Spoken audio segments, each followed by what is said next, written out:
Нэг амьсгаар. За юу гэх юм guys. За эгчийн тоглосон кино part 2. За эгчийг Purple Hearts дээр тайлбарлсан. Өнөөдрийн ярих кино My Oxford Year. За ерөнхийдөө Английн ихтэй сургуулиуд жилийн 3 семестртэй байдаг учраас ерөнхийдөө киноны үйл явдал 3 сарын дотор болж өнгөрсөн л гэсэн үг. За тэгээ 3 сарын дотор хүн хэр хаах дурлалдгийг харцгаая. Өгцөл Аннагийнх ухаантай чадварлаг охиноос эхлэлтэй бөгөөд Америкийн нэгдсэн улсад цагаачлсан аав ээжийн хамт амьдардаг. Өөрийн хүсэл мөрөөдлийг бацдахаар Оксфордын их сургууль руу явах гэж буугаар кино эхэлнэ. Аав ээжийн бахархал дохин бөгөөд хэдийнэ Нью-Йорк хотод их цалинтай ажилд орох хурлаг авсан ч түүнийг хойш тавин 1 жил уран зохиол шүлэг яруу найргаар сурахаар Оксфорд руу явах гэж буйнэ. Өргөлжөөрийн мөрөөдөл болсон хот болон мөрөөдлийн сургууль руугаа явах болсон Анна охины бас нэгэн амьдралын шинэ хуудас эхэлж байна. Англи дахь эхний өдөр тэр гадуур гарч эргэн тойронтойгоо танилцахаар шийднэ. Учир нь Анна өөрийн Англид хийж болох хүслийн жагсаалт гаргасан байлаа. Гэсэдэж азгүйч гэхүү, тохиолдлорч гэхүү гудамжинд явж байхдаа машин ус цацаж орхино. Өөрийн эхний өдрөө муухай болохгүй тулд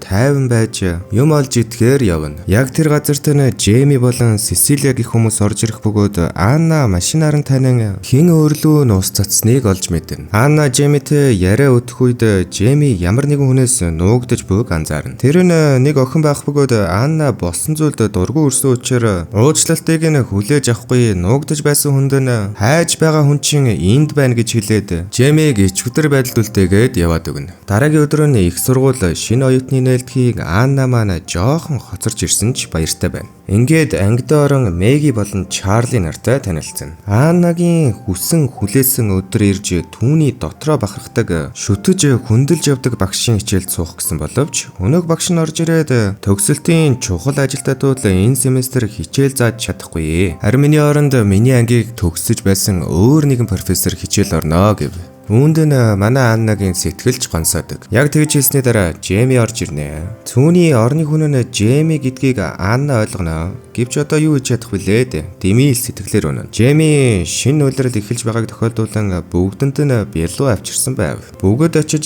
бялуунаас хэрчмийг авсан ч манай Анна харин явсангүй. Джейми Аннаг анзааран харилцан яриа эхлүүлнэ. Аннаг Нью-Йорк хотоос ирсэн шинэ оюутан болохыг ангид танилцуулан Джейми Аннад кек өгөхийг оролцсон ч Анна эсэргүүцчихдэг. Гэвч Джейми үүнийг би авчираагүй маа. Өмнөх профессор авчирсан юм гэхэд өөрийн шүтдэг профессор нь кек авчирсныг мэдээд бүдүүлэг ажиллахын тулд Анна нэлээд кринж байдлаар кекийг идэнэ. Анна болон Джейми хичээлийн дундуур бие бинийгээ анзаарах бөгөөд мэтгэлзээд ч амждаг. Ингээд хичээл дуусч хичээлийн дараа Анна болсон зүйлийн талаар уучлалт хүснэ. Джейми ч мөн адил гэтэл Сесилия гэх өнөөх бүсгүй урдуур нь орж яриаг нь дасалснаар Анна гарч явна. Ингээд сургуулийн гадаа гарахад Мэги, Чарли хоёр хүлээж байх бөгөөд Оксфорд нь дотроо их том болохоор дугуйтай болохыг зөвлөдөг. Ингээд түүнийг Мэги дагуулan Том гэх найзтайгаа танилцуулах бөгөөд Том баргал уулзангуудаа л найзууд болох уу, хайрууд болох уу гэж тэнэгтнэ. We destined to be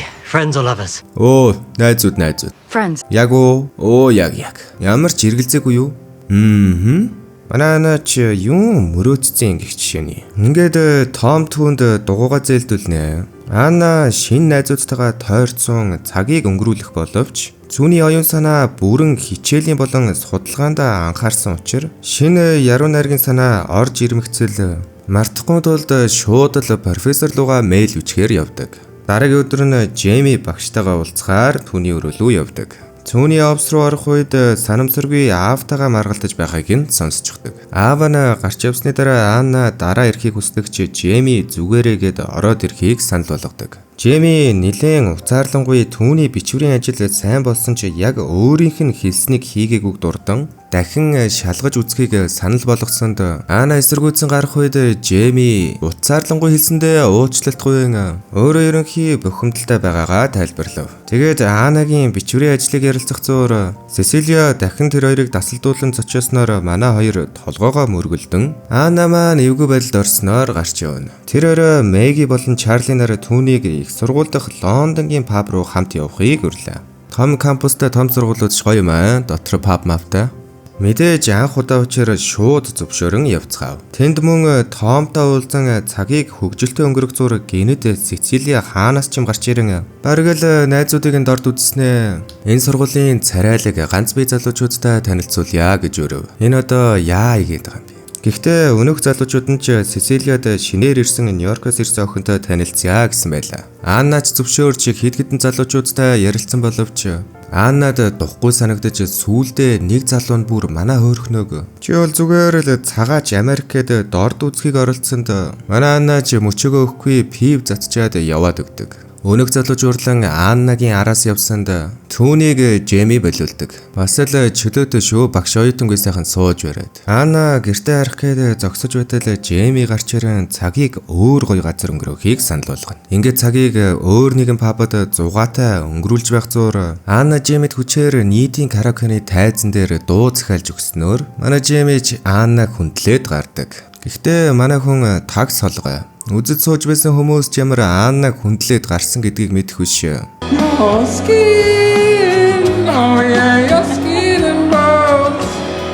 Манай хүн ч бүгдийг нь өргөтлөн дуулдаг.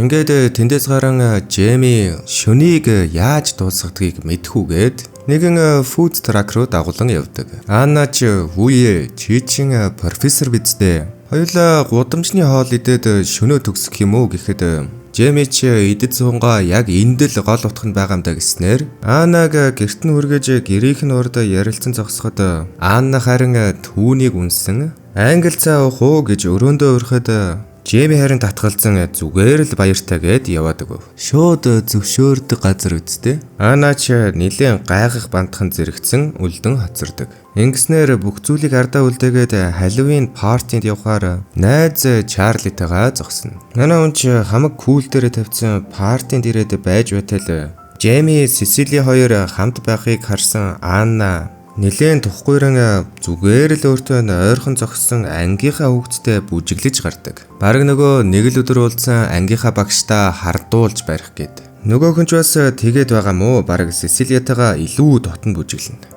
Үүнийг харсан Анна төвчж чадахгүй нөгөө залуутайгаа үдшилгийг орхино. Яг адилхан Жемитэй цугэрсэн явуулын хоолны газар нөгөө дагуулж явсан залуутайгаа ирсэнд өнөөх нь эндээс хоол идэх юм уу? Идэхгүй энтер гэж тэнэгцтэй. Үүнийг нь харсан Анна гинэд өнөөх залуугийн тэнэг үйлдэлээс залхан хаян оцдог. Өрнөл солигдоход Жеми Аннаг эргүүлэх бөгөөд Анна зөвшөөрөхгүй. Тэгсэнд Жеми арга олж түүний хамгийн очихыг хүсдэг газар болох Лондонгийн том номын сан руу дагуулan очисонд Анна мэдээж маш ихээр догдолдог. Ингээд уран зохиолын дурсгалуудыг үзүүлж байх хооронд аль аль нь өөрийгөө барьж чадалгүй үнсэлцэж гарав.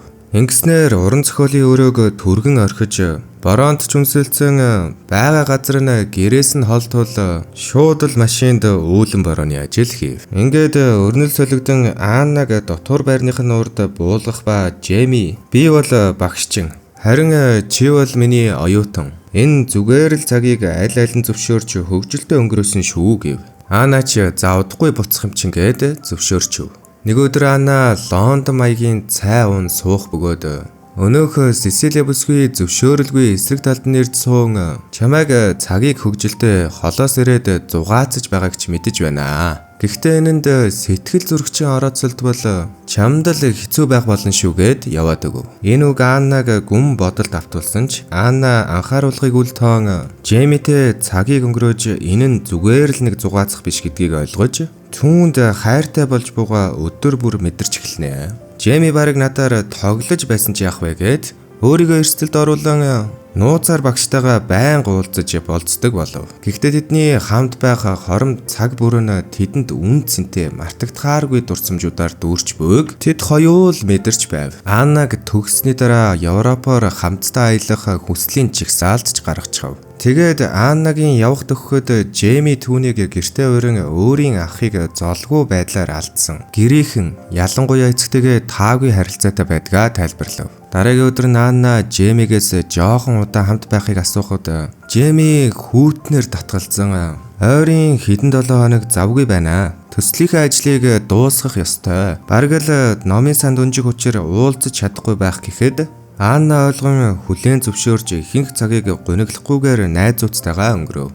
Ингээд өрнөс солигдож сургуулийн хоорондох завны уралдаан дээр найзуудтайгаа пив уугцуур номын сангийн эрхлэгчээс Жеми нэг ч удаа номын санд ирээгүй болохыг мэдэн манай согтуу Анна Жемиг худлаа ярьсанд нь уурлан түүнийг хайхаар явв. Дотроо түүнийг Сесилиятай хартаад жамждаг. Ингээд Анна шууд л Жемигийн гэрт очих бөгөөд дээд давхраас эмэгтэй хүний хоолой сонсогдоход гайхан шууд л дээд давхарлаг үүсэнд өөдөөс нь Сесили гарч ирэв. Анна шууд өрөөрөө дайрч ороход Жеми харин хөвтчихсэн. Тусал хэлгүүлэн совлогч түүнийг асарч бүг харан Анна шоконд орон зогсоход Жеми түүнийг гар зайл хэмээн хөв. Анна ч үлэн юу болоод байгааг мэдэхгүй гарч одов. Энэ өрөө Жеми Анна дээр ирж болсон зүйлийн талаар ярилцсан өөрийгөө хор тавдартай өвлөн авсан. Бас түүний ах нь золгүй явдлаар биш мөн адил хор тавдраар өвдөн шаналж нас барсан. Аавтайгаа харин таарамж муутай байдаг нь ахыг нь аврахын тулд